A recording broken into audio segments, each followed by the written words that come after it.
Hello and welcome to this podcast, this recording.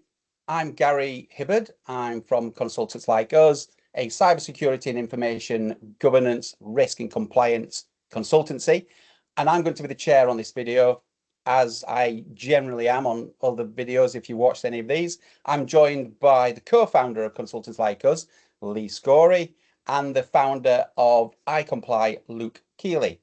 Now, we formed a partnership to help organizations understand security, data protection, privacy, and such. But in this series in particular, we're focusing on the FTC safeguards rule. And together with I comply with Consultants Like Us, providing that compliance without complexity. So without further ado, without too much preamble, I want to dive into the FTC safeguards rule so that we can give people listening in, watching this, some real value, because there's a lot of myths, there's a lot of misinformation that's being thrown out there. Last episode, if you remember, guys, we discussed the word appropriate, and we spent almost an entire hour talking about that one word almost.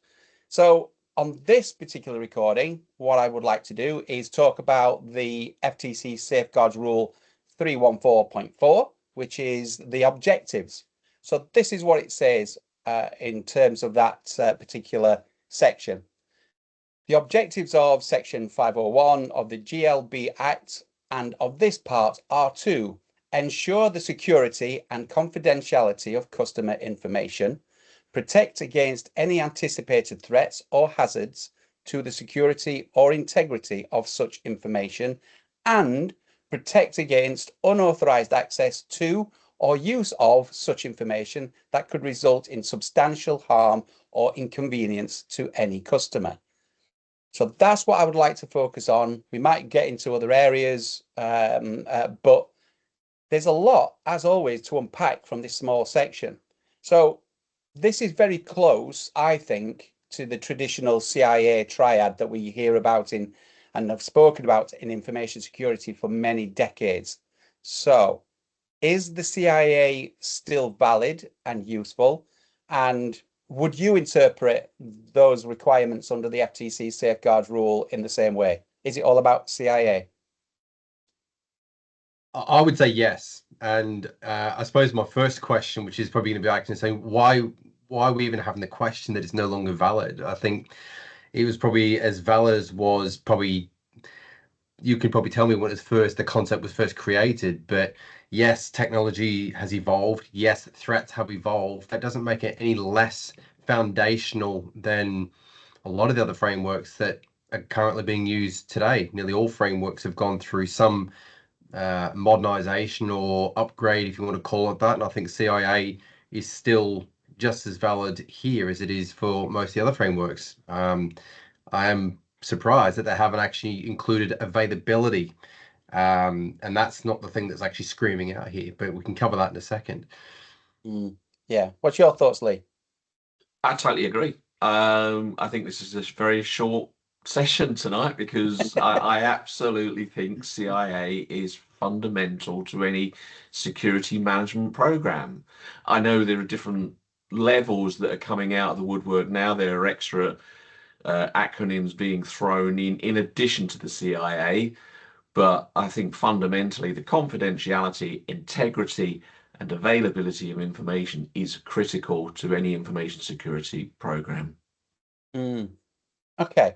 So I think, I agree with you. I think it's a rhetorical question to some degree because it's an interesting one. We've seen the debates online amongst, interestingly enough, information security professionals. The general populace don't seem to care, but professionals seem to be some of them seem to be, quite zealots, like, in terms of their vehemently disregard for, in particular, availability. They don't think that availability should be part of the triad, or if indeed the triad still exists, because, like you said, Lee, is it a square now? Because privacy is one that I've seen included. And Luke, you said earlier, safety is another. So I don't know, we're into weird shapes now. We're moving away from triangles. But safety and privacy are the ones that are also being thrown in, aren't they? Yeah. It just feels like sometimes they're modernizing for modernizing's sake. Now, whoever disregards availability probably doesn't like GDPR very much, because what happens when you have an availability outage and you're subject to GDPR, then you can potentially trigger a security incident. As soon as you lose availability to your data, that can trigger a security incident, which I just find it interesting that, yes, we're deviating away and focusing very much on what GRC professionals say, but I still think availability has to be a core tenet alongside confidentiality and integrity, particularly the data's, first and foremost, what the FTC safeguards is all about. It does talk about confidentiality and integrity, and it's curious that availability hasn't featured as prominently.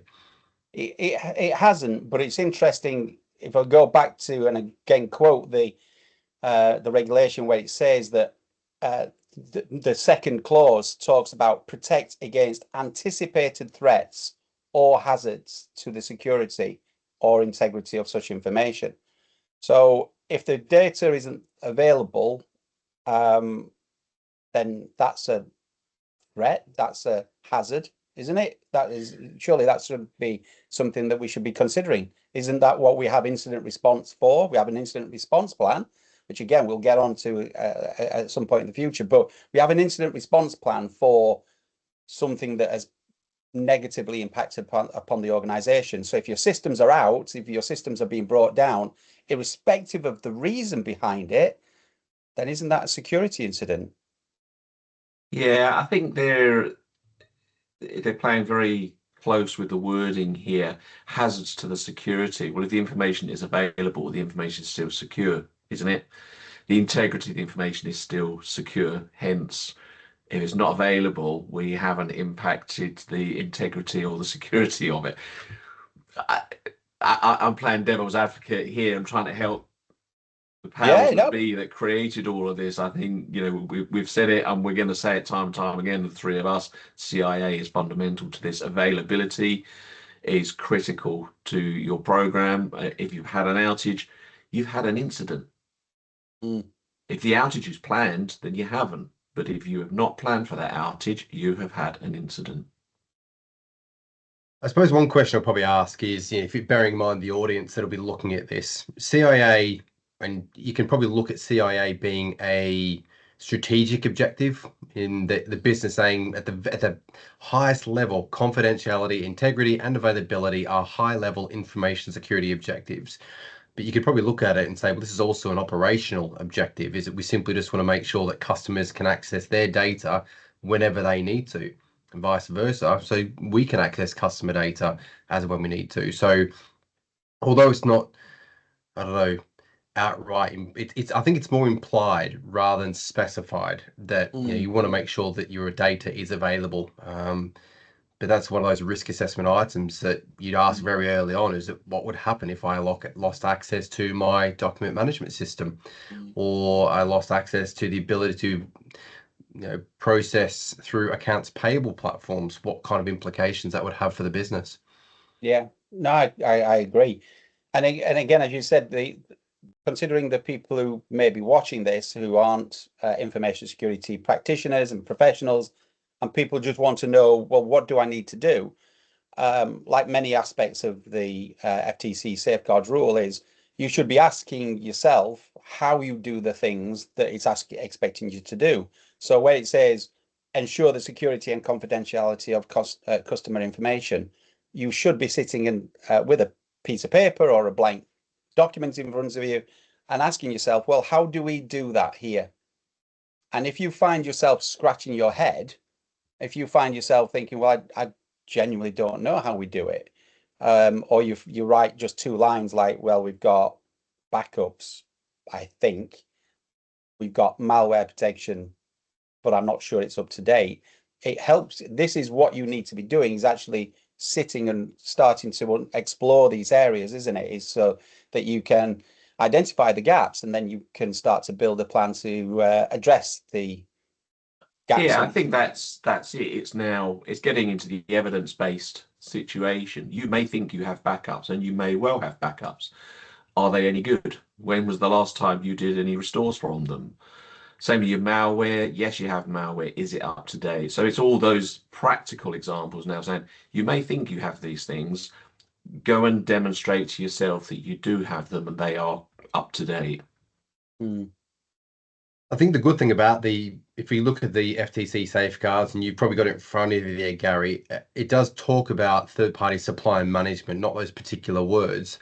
But again, one of those very early questions during your risk assessment process is what are the things that we are outright dependent on? Now, if you look at accounting, they have had a significant surge towards cloud-based services. They've moved away from and are moving away from on-premise. Yes, backups are still important, particularly if you have some on-premise infrastructure. But if you've got more reliance on dependence on cloud-based solutions, that's one of the first things you can ask around the availability is that what's actually in my sphere of control when it comes to access to my data? Well, for the most part, if it's cloud-based, you might very well find there's actually very little in your control. Mm. The three major providers, you've got Amazon Web Services, AWS, you've got Microsoft Azure, and you've got Google Cloud. If it's any of those three, you are really at the mercy of their platforms. It's very true. I think listening to this conversation and just looking at what it says actually in the regulation, it is interesting that they have gone with this idea of security and confidentiality, anticipated threats and hazards to the integrity. So we've got confidentiality, we've got integrity, and then they've made that switch. They have moved away from availability, and moved on to this very, I think, quite specific things about protecting against unauthorized access to or use of information that could result in harm or inconvenience to customers. So it's almost like they've gone quite high, like you said, Luke, quite strategic, and then they've gone really deep on one particular area of unauthorized access, which I think we would all agree is, again, just one of many threats and vulnerabilities that is present, isn't it? So they've gone really high on two and then really deep on one. You could probably argue the FTC. Sorry, Lee. I was going to say you could probably argue the FTC safeguards is as close to a checklist as you can possibly get without being a framework or piece of legislation. It tells you very specifically what you need to do to be compliant, providing all the things are relevant to you and your organization. You follow that checklist, and you're as damn it going to be as compliant as you can possibly be. Yeah, no, that's a really good point, and I know that that's one of the things that we have done together, which is to draw out that information into a checklist and a process that allows us to assess organizations against the FTC safeguards rule and then be able to help identify where the gaps are and the issues are. You know, we cover that in other training and masterclasses and such like, and the tools and templates that we provide. But you're absolutely right. It was much clearer in the FTC safeguards rule than in the many other regulations or legislations that we see, like GDPR, for instance. Lee, were you gonna come in on something there? Yeah, it's just this protects against unauthorized access. I know it goes on, to or use of such information that could result in substantial harm or inconvenience, but protect against unauthorized access. You may be authorized to access it. It's just what you then do with the data when you have access to it that becomes the problem. Mhm. So Like that goes back to the previous one, which is protect against anticipated threats and hazards, yeah, I guess. yeah, So it rolls up, doesn't it? So here's before we move on to something else Luke kind of picked up on it earlier about suppliers and such and the threats there. I am interested in the fact that on this particular section it says ensure the security and confidentiality of customer information. So it sees them as two very distinct things, two separate disciplines almost. There's security and confidentiality. Do you think that speaks to this idea that confidentiality is no longer just good enough, it's safety as well, and security is different from confidentiality? Because certainly they seem to think it is. Yeah, I think perhaps that's playing into the unauthorized access, so that the confidentiality is keeping that data confidential for only those that need access to it, but the security of it takes into consideration a much broader aspect of data security, looking at all your physical, all your virtual threats, all your online threats, everything. I think, yeah, I think that's Yeah, I think, yeah. Is it like, for instance, and again, I'm playing devil's advocate here, so I'm just throwing this out for debate. But if we're having a secure conversation here, then that secure conversation is because there's a secure channel. We're in a secure room. You're having a secure conversation. There's no, listening devices that I'm aware of in here. We're not being recorded, so it's secure. But is it confidential? I would have to put in additional controls to make it confidential, wouldn't I? Mm. Yeah.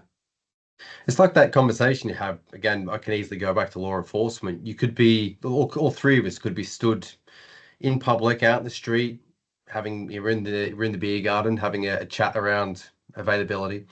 Are we afforded the right to have a confidential conversation even though we're in public?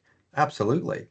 We can do. We can put all the measures we want in place, and we can make sure that the security in fine. But that confidentiality is a very different dynamic in terms of how you protect.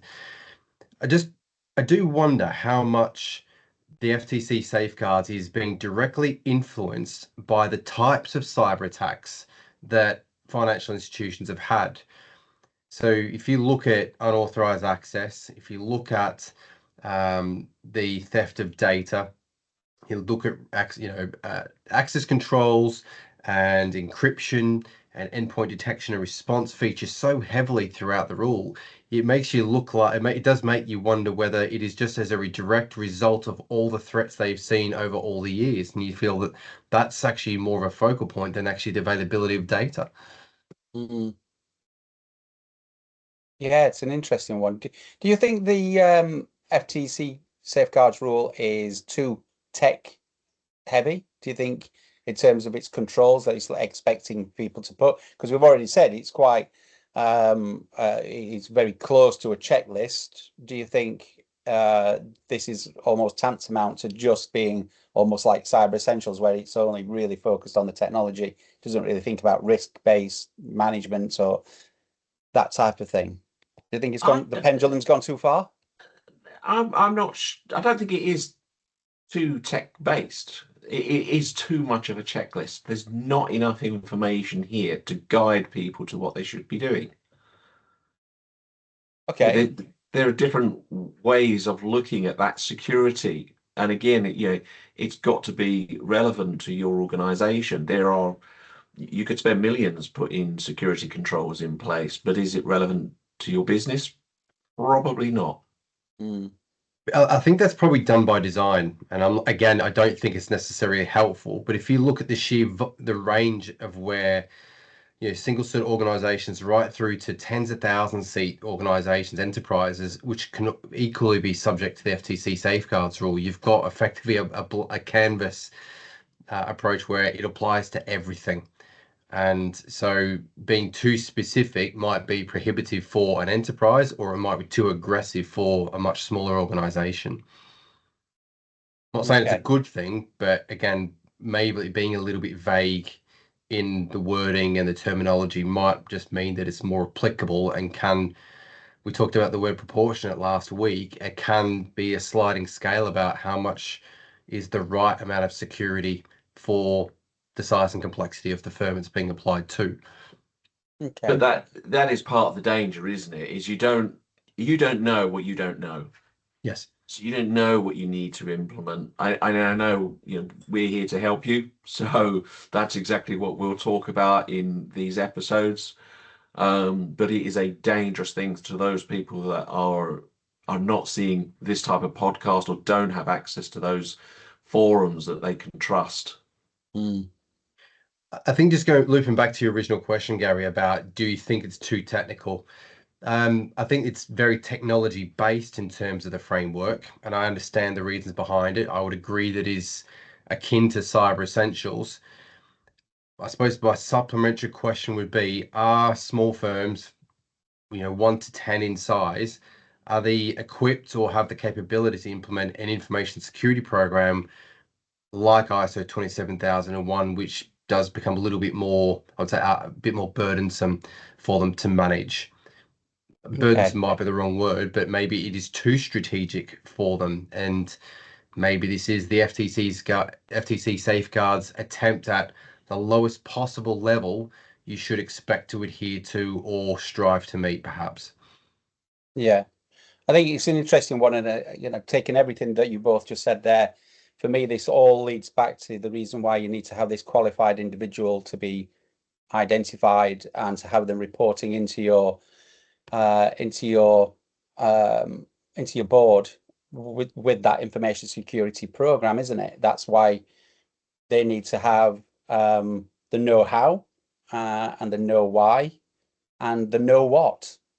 They've got to have those three things, haven't they? That's another triad for you: the how, the why, and the what. So, Know when. and when, yeah, absolutely, yeah. So it's a square. All right. Well, I was going with the triad, but you know, I was trying to keep it symmetrical, but it's fine. You mess Squares with are that in my symmetrical. head, it's fine. But yeah, so okay, so in terms of again offering some words of comfort to anyone who's out there who's thinking, right, okay, I've been nominated as a qualified individual and I don't feel qualified. What do I need to do? What would you see as, if we just look at and just think at the highest levels: confidentiality, integrity, and availability, in brackets, safety and privacy, unauthorized access, all that stuff. At the highest level, what do you think are some of the best practices that businesses need to be doing, or are doing, to protect customer information? I mean, appreciating we don't know who's listening to this. It could be a one-man band, it could be a multinational, but what are the kind of things that you would expect organizations to be putting in place? I think you've got to look at your technical controls. You've got to look at your access levels. Who has access to the information, and should they have access to it? There is always a danger of the smaller organisations just have one group level setting, and everyone has the read-write access across the whole domain. So I would say that's not appropriate. So look at that. Look at access control permissions. Okay. The good thing about a lot of the technologies you see with, particularly for accounting firms, they are becoming very much an ecosystem. A lot of the competitors out, I wouldn't even call them competitors, just as much you would call AWS and Microsoft Azure competitors. They still work very well with each other. They integrate with one another. And so whether you're talking about RightWorks, SmartVault, Drake, you know, whatever it may well be, they all integrate with one another. And then you find that the access controls, I don't think, to my knowledge, there is a platform that is mainstream that doesn't provide some level of access control within it.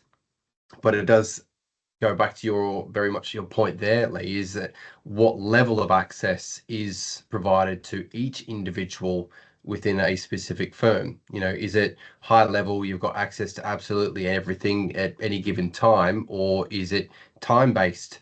Is it based on certain permissions within your role? So I suppose the good thing is, going back to the question, then what would I look at? I would actually look at the technologies in terms of what technologies can you use that are going to help you be compliant. Look at it the inverse. So rather than looking at FTC, I have to do access controls, look at the other way around and look at how do technologies help you be compliant at the same time. Yeah, it's an That's a good interesting point. approach that you're flipping that around and looking at the way that you use tools and the tooling, rather than saying, right, okay, let's look at specific requirements that's written down in the regulation. I mean, would you agree that whilst the technical controls are important and understanding the use of those tools, would you say it's important as well that organizations are doing that gap analysis, that they're, one of the first steps and the best practices that I often advise people is when they say, I'm really confused by the FTC safeguards rule. My first question is, have you read it? And if the answer is no, I've not read it, it's like, well, no wonder you're confused, because, that's your first thing, isn't it? You've got to read it, or find someone who is able to stay awake and read it all the way through, and then start to make, some sort of sense of it and sensibility. But I think that's the first thing for me. Best practice is just, you need to understand it. You need to have read it. And then from there, you can then start to, some things, I think personally, when I read it, you instantly jump out and go, "Ooh, actually, I think that's a bit of a hot spot for me. I think I don't know if I know anything about that, or if I know enough about how we do that thing." That's how I would, when I look at an organization and I think I understand them, and then if I look at that organization through the lens of FTC safeguards rule, you instantly see these things start to pop out and go, actually, you don't know enough about that particular area. That's a gap. And then once you start to understanding those gaps, you can then start to explore those and start pulling at those threads, and hopefully those threads go somewhere and not just into some black hole. The good thing about it is that we talk about risk on previous occasions. That risk assessment / gap analysis would invariably be one of the first conversations you have anyway. First risk you have is, right, who's going to be my qualified individual?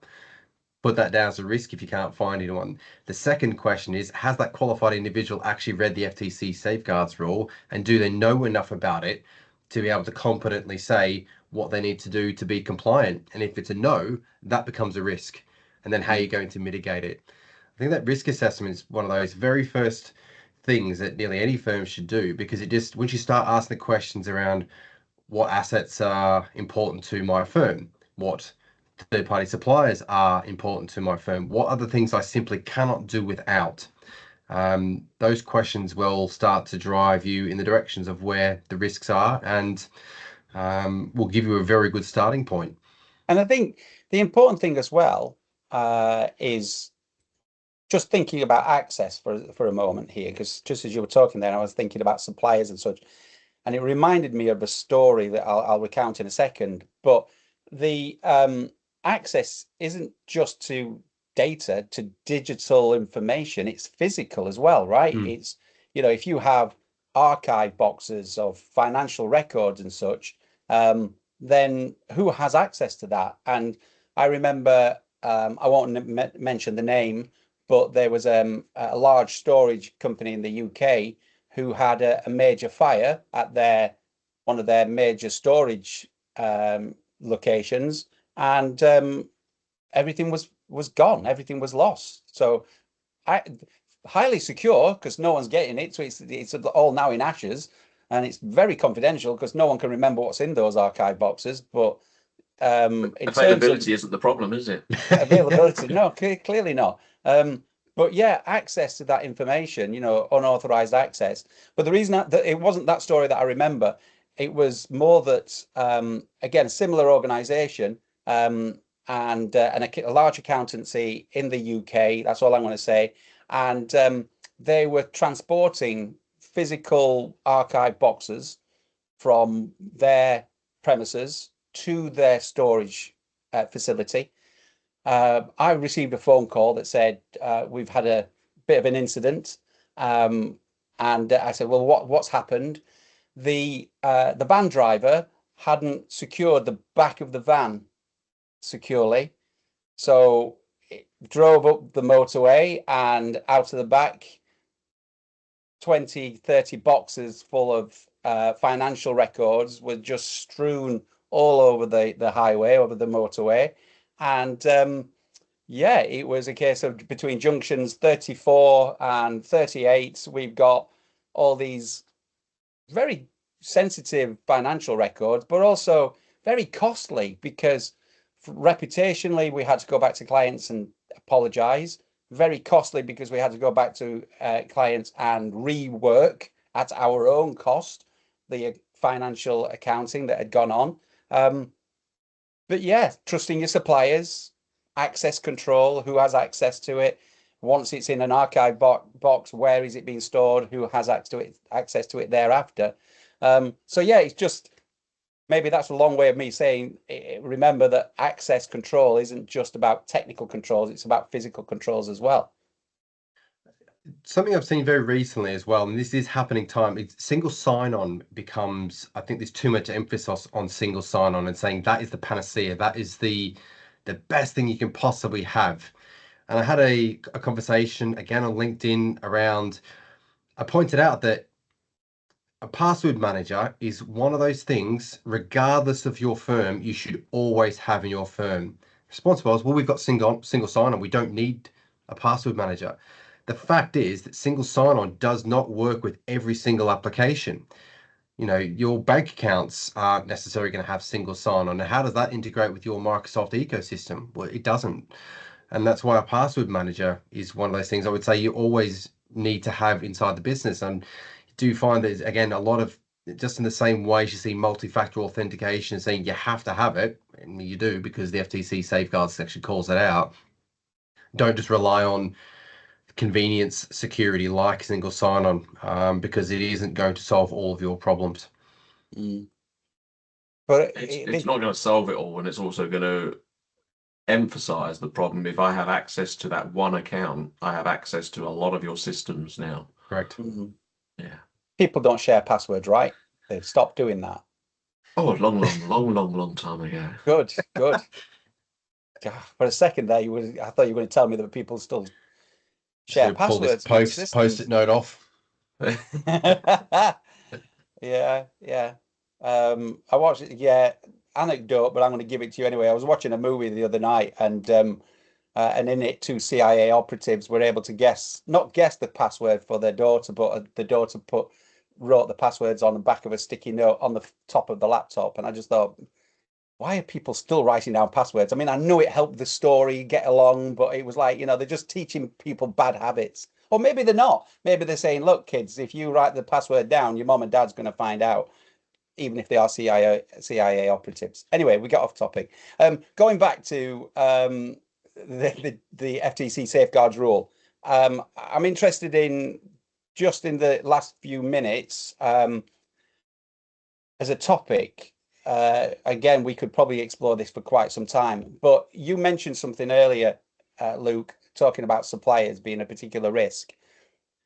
Do you think accountancies are more at risk from threats and hazards? And if you do, why accountants? Why isn't this just, why does everyone do the FTC safeguard rule? Are they more at risk? Arguably and statistically, potentially. We're just about to hit tax season, very, very close to tax season starting in the US. And, based on statistics, there is a 300% increase in cyber attacks over tax season against accountants. But I look at it as it's one to many. You can have a single seat organization that could be servicing hundreds, if not thousands, of clients. The unfortunate reality is, as soon as you've got access to customer data, it puts you into a very specific set of requirements, and you have to adhere to them. There is no getting out of it.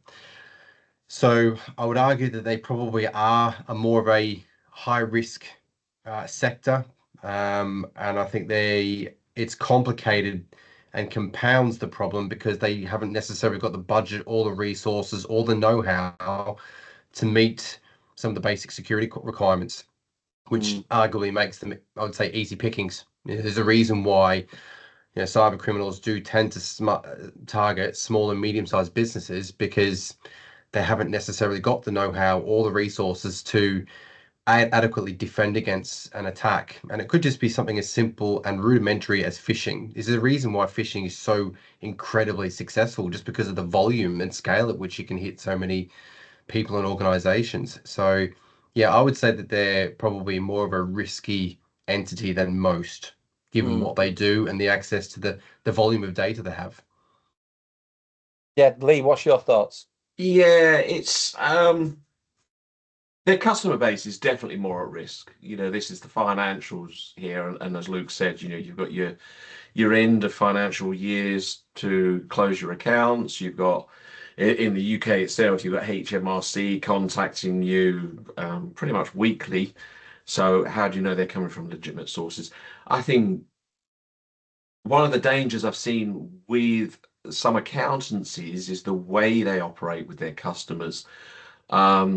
So just to elaborate on that, is we have dealt with accountancies in the past where they'll say, give us the logon details. You're just talking about sharing passwords again, but give us the logon details, and they can log into systems and pull down things like invoices, and they make the pain of running your day-to-day finances go away. But it's like, have you made the pain go away? You've certainly created more risk to the business, so Nice. yeah, they're definitely at heightened risk. Yeah. But I'm not necessarily going to say they're at more risk than who. If you're dealing with money, you're always going to be at heightened risk. I think, yeah, you've nailed it. For me, like you said, it's like we can argue, like, is the health sector more at risk, or is this kind of data, retail data, more at risk? But I think there's a common saying, which is, if there's a crime, follow the money. And the financial sector, of course, by their raison d'etre, their reason for existing is that they transact in money. And like you said there, Lee, we've seen it where well-meaning accountants have said, hey, look, we can make this process a lot easier for you if you just give us access to your banking software or your accountancy software, so that we can go in and just make sure that you're doing everything correct. And you, as a small business owner, are going to be, really thankful that your accountant's taking that burden away from you. So accountants have increased access into other businesses. They have large swathes of financial information about other companies, which might be, just the information alone could be really valuable to cyber attackers and such, in order for them to conduct an attack on a particular target. It might not be you as an accountant that's the target. You might be collateral damage. It might be your customers and such like that's actually the target. And I think that speaks very broadly to the point you made earlier, Luke, which is about suppliers. It's about the account. No person is an island, right? So accountants are suppliers as well. So it's like when we engage with our accountants, we make sure that we do our due diligence, that they are appropriately secure and they are acting diligently with data. Accountants need to be doing the same as well, because, like you say, who are they sharing their data with, and is it a secure platform? Yeah, I think for the most part, I don't think there are many modern accounting firms that aren't operating from within some SaaS-based platform in some way, shape, or form now. Just interestingly, in terms of risk, if you look at year-long risk, you'd probably argue that accountants aren't. But given that cybercrime can be very seasonal, depending on which industry it's targeting, you just need to look at, we're in tax season now, so the risk spikes significantly for tax preparers. Whereas if you go into other industries, and you could look at Black Friday, Cyber Monday, around Christmas, then you look at the holiday season, you can see the different industries, the risk will spike for them, and they will move from being, maybe not a risky sector to now being the risky sector based on what time of year it is.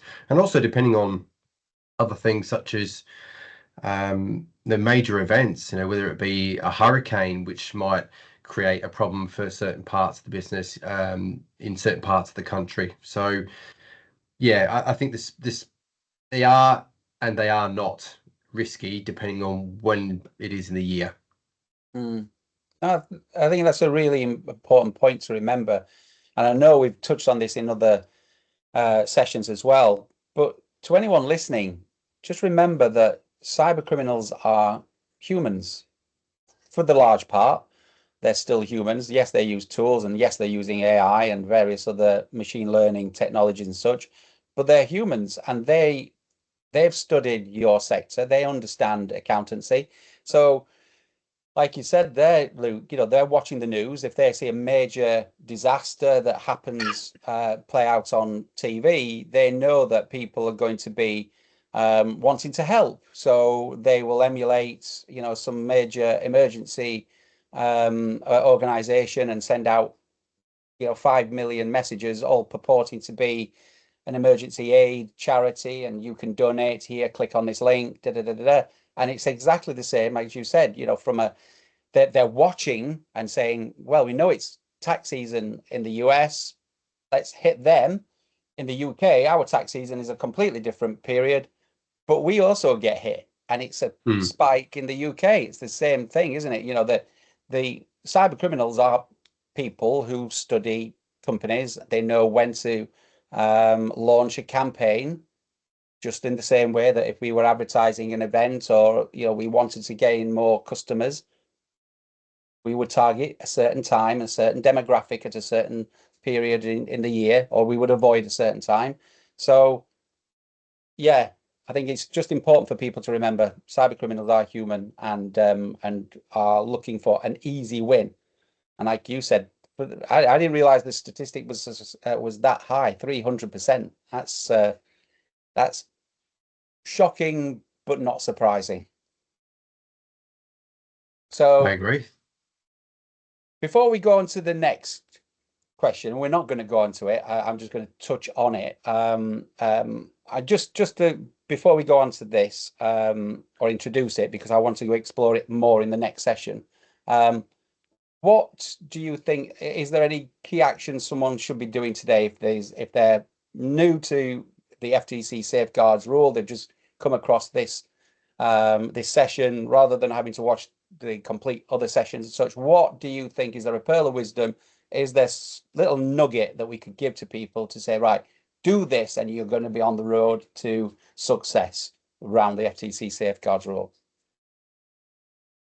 Well, I'll go back to what I said earlier, which is looking at your technical controls, looking at the level of access that people have, and don't just overlook don't overlook the senior people in your organization that may have access to the data that may not necessarily need it anymore. Their role as CEOs and CTOs and all the other acronyms steps them away from the need to have access on a day-to-day basis, I think. So looking at those levels, looking at who has access, and containing it. Nice. Luke, what's your thoughts? Look, I 100% agree. I'm going to look at it from a specific business demographic here, the small firms. And when you're looking at a technology provider, when you're doing the due diligence, don't just work out, are they going to provide you operationally everything you need to make your firm successful? Also look at some of the other features that they provide, such as multi-factor authentication, plus access control, plus security logging and monitoring, plus that they're invariably going to have high levels of availability because they're in Azure or AWS. I think that technology conversation does need to happen very early on, and you can use it again in the inverse, where use that technology to help you be compliant, and it may very well take a little bit of the pain off you having to work out what it is you need to do. Most of the major providers in the accounting sector now, they call it out very clearly that they are a secure product. Just ask what is it they can actually do for you that'll actually help you go that one step further towards creating a comprehensive information security program, and it'll actually make creating your WISP a little easier. Great advice.